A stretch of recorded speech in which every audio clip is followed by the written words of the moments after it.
right, Mikey and I have a little bit of creative rigging prep work to get into before we set this up in there that has what, navigation lights and USB and a couple USBs actually, and several three. Yeah, I think we're gonna do three. We're gonna do three, and then the bow, midship, and then the stern. back, yeah. Gonna put some lights under there to bathe light here. It's gonna be, we're gonna put navigation lights there.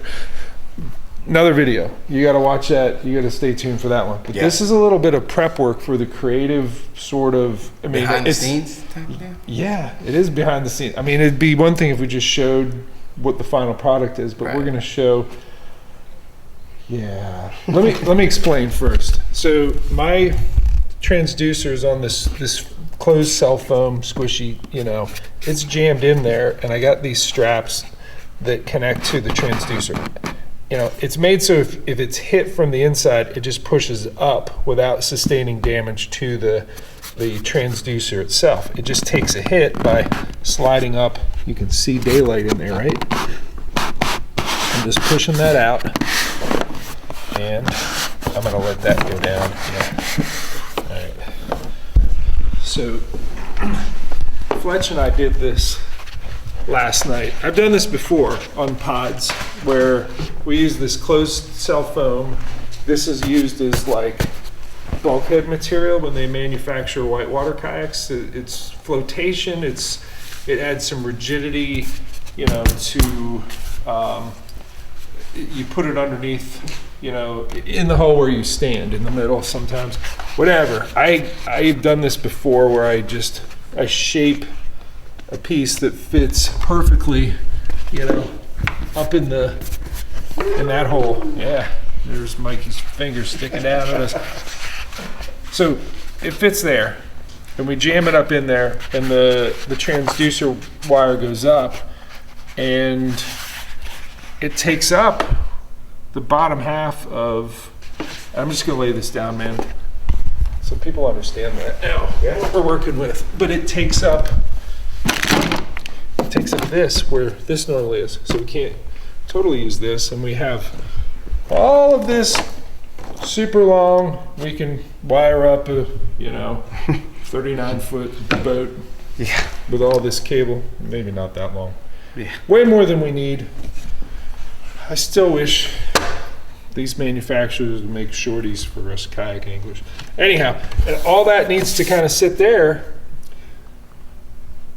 Over to you, Mikey. How are we cleaning this up? So we're gonna chop this thing up.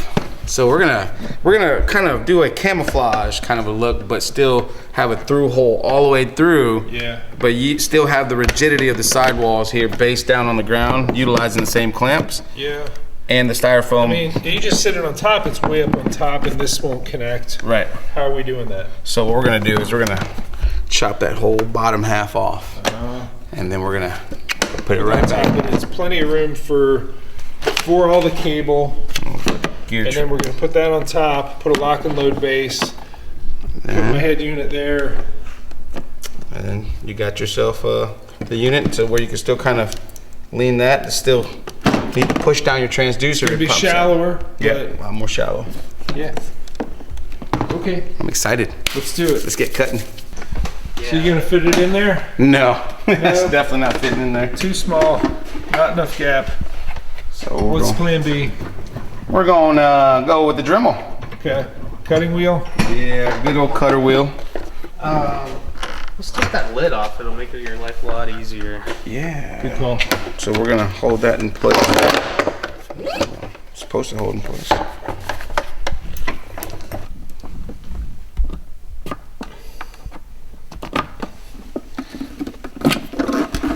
Yeah, what's going to be the... Do you want to try to just use the cutting wheel on the Dremel? Or you want to use this one? That's a more significant tool. Show that. What is that? Oh, the air saw. Yes. I forgot we had that. That's my favorite tool. Yeah, the pneumatic saw. That was certainly more significant than a Dremel. Oh, that. Oh no, I was thinking that. Ooh. What do you think about the pneumatic air saw? Y'all got toys? Yeah. Yeah. We can pump up the air compressor and then the air saw. Where's that? While you do that, I'm gonna start on this though because we're going. With the problem with that, with the plastic, it ends up melting it more than it ends up cutting it. True. Excuse me, one I second. was gonna use a template. Well, I like that it's got this mold line. Is that what you call it? The mold line where I could just kind of cut right straight where it needs to go. I don't think it's showing up real good on the camera, but it's there. Yeah. I mean, I see it right there. This is the go right here, honestly. So it's yeah, I don't know what you call it. It's just a pneumatic saw, air saw. So you just took up this end to To an air compressor, yeah, and then the blade reciprocates, but you get a lot of fine control with it. It makes a lot of noise, but it allows you to cut where, you know, a Dremel or the cutoff wheel. This will work, but with the plastic and the speed, it gets goopy and melty, and you end up having to do a lot of cleanup versus that air saw, which just should rip right through this. See, I don't know if making it up as.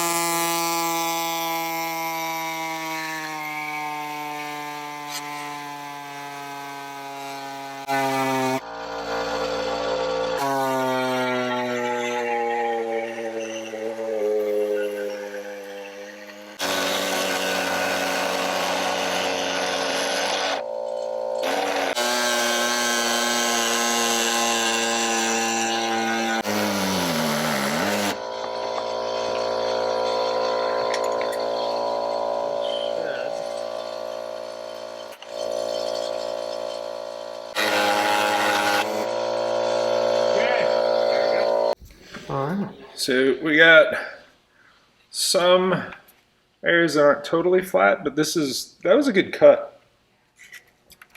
This is flat. We're gonna fire this up. It's gonna draw it into there, grind it flat. I actually did this last night with the foam block after we cut that with a, I actually ended up doing it with a fillet knife was the right tool. So here goes with this. Oh, there we go.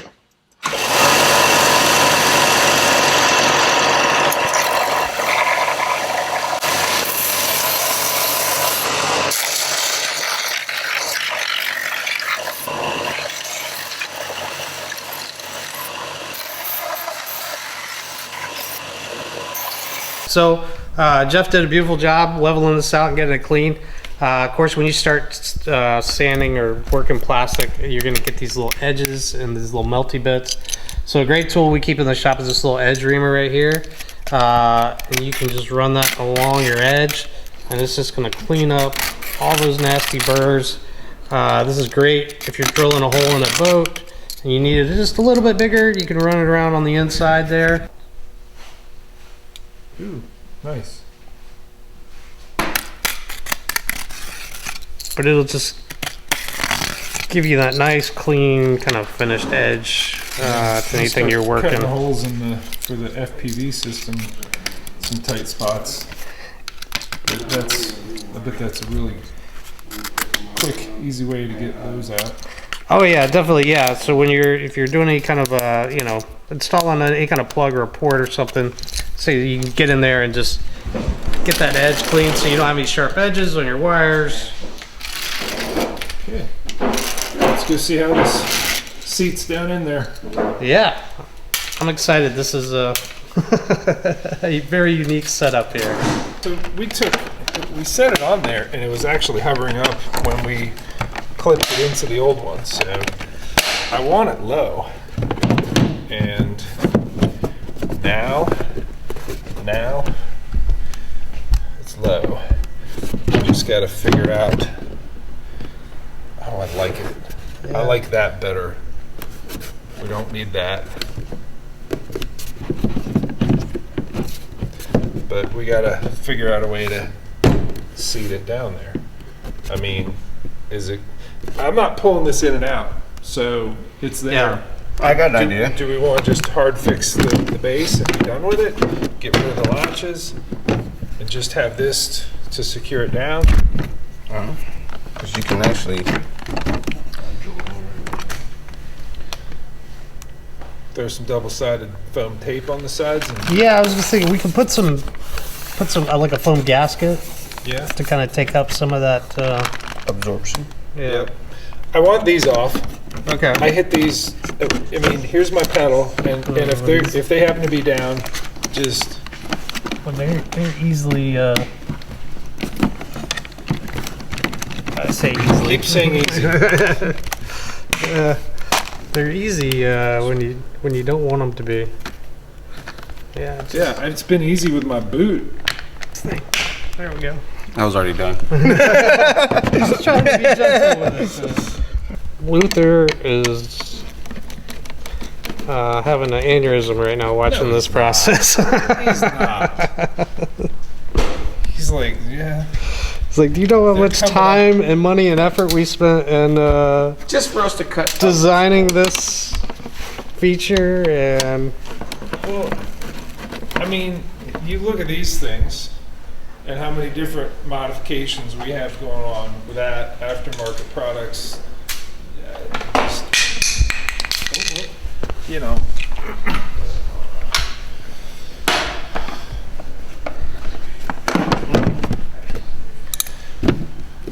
The holes where we took this off, we're not using this. We're not going to use this. We don't need it because we're going to hard fix it to the wall there. And on the front, we got this. What does New Canoe call this, Mike? I mean, it's like a rubber handle strap. Yeah, we did this off a New Canoe boat, an extra one, and show me what you got. so we're gonna drill a hole in this. We're gonna put this little hook on here. Yep. And you'll be able to secure that using that. Okay. So kind of a step above bungee maybe. Cool.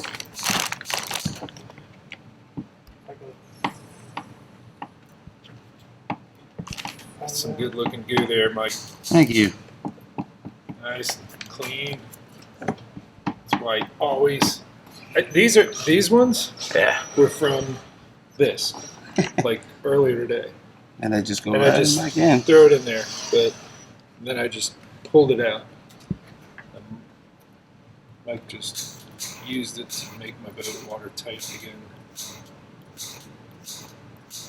One little burst of heat at a time. What that does, it turns it melted enough to where liquids goes in there. Completely fills it. Riveting. I am riveting. Thank you. People that say that about me. Yes. Fletch Griffin. That guy is riveting. Need some extra hand? Well, yeah. There you go. That helps.